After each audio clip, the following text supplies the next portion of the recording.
Kadang-kadang niat baik, niatnya membela Islam, mengharumkan nama Islam, tapi kalau literasi dan literaturnya nggak cukup, justru hasilnya kebalikannya.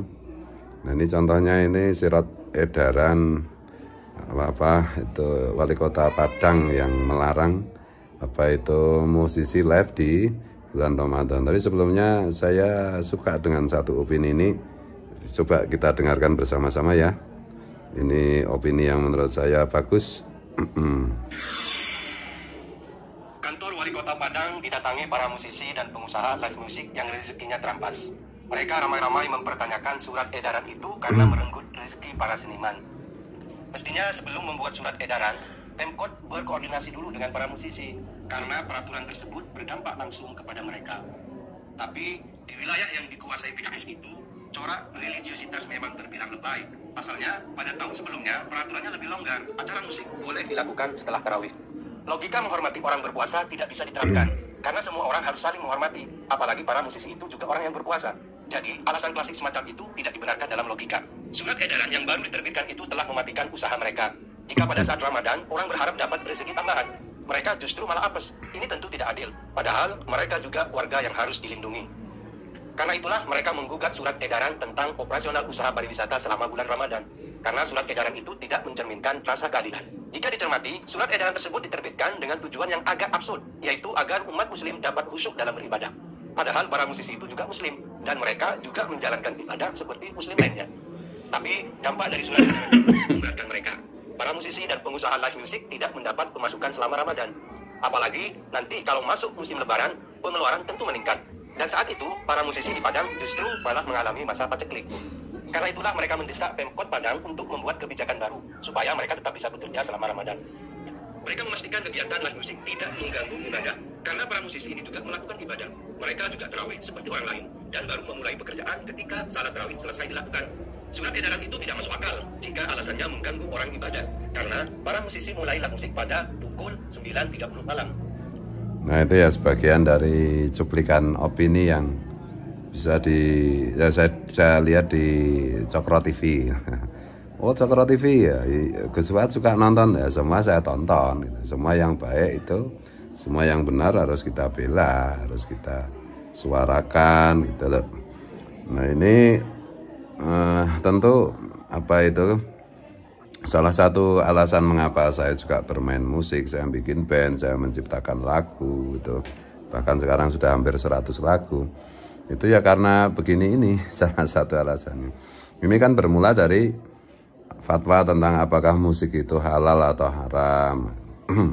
Nah kalau soal pakai macam-macam seperti itu kan ya sudah ngelotok lah di pesantren gitu. Di rumah juga ada pesantren, sejak kecil ya sudah. Jadi pada intinya itu ya apa-apa itu bisa menjadi maksiat, bisa menjadi ibadah, ya tergantung akibat dan niat dan akibat gitu. Jangankan kok musik, sholat aja kalau riya kan juga sirkul asghar, sirik kecil, musyrik, nah, bukan hanya maksiat. Baca Quran kalau pakai pengeras suara luar, kemudian membuat berisik dan mengganggu orang tidur, itu juga maksiat gitu loh. Nah, musik kalau membuat orang menjadi khusyuk, menjadi sadar, menjadi lebih baik, menjadi lebih manusiawi, ya itu mustahab atau bahkan bisa sunat atau bahkan bisa wajib. Makanya di makam, kalau orang sudah pernah ziarah ke makamnya Syekh Jalaluddin Rumi, itu di komplek makam itu kan sepanjang waktu kan diperdengarkan, kecuali pas waktu adzan diperdengarkan suara seruling musik, gitu. Nah, harus tahu juga Syekh Jalaluddin Rumi itu kan nanti muridnya itu punya murid yang menulis kitab hikam itu ya. Jadi sufi dahsyat lah, sufi besar, sufi ulama yang sudah tidak perlu diragukan lagi. Bisa di googling siapa Syekh Jalaluddin Rumi bagi yang belum tahu. Yang seperti ini kebijakan surat edaran seperti ini menurut saya harus harus dicabut gitu loh, harus dicabut karena ini bikin malu, kayaknya membuat kesan seolah-olah Islam itu nggak bermutu. Ya sampai vlog ini saya buat kan belum ada berita bahwa surat edaran itu apakah sudah dicabut atau belum gitu. Dan yang berikutnya lagi itu ya memang mengkhawatirkan ya, apa itu radikalisme, fundamentalisme itu sudah sampai masuk ke kalangan pejabat ini. Ini contohnya ini kayak begini ini. Jadi ya apa itu, segala sesuatu itu kan dalam Islam kan harus dipandang secara integral, tidak boleh secara parsial gitu. Kalau mau ada fenomena baru mengenai keadaan baru, kemudian rumusan fikihnya bagaimana, itu kan ya harus melibatkan banyak disiplin ilmu untuk memutuskan gitu. Tapi kembali ke soal larangan live musik itu ya, itu bagi saya itu Mendagri harus memberikan atensi ini, karena menurut saya udah keterlaluan ini. Udah keterlaluan dan ya gitu ya. Jadi pada prinsipnya saya mendukung teman-teman musisi live di Padang yang menuntut haknya gitu. Menuntut haknya.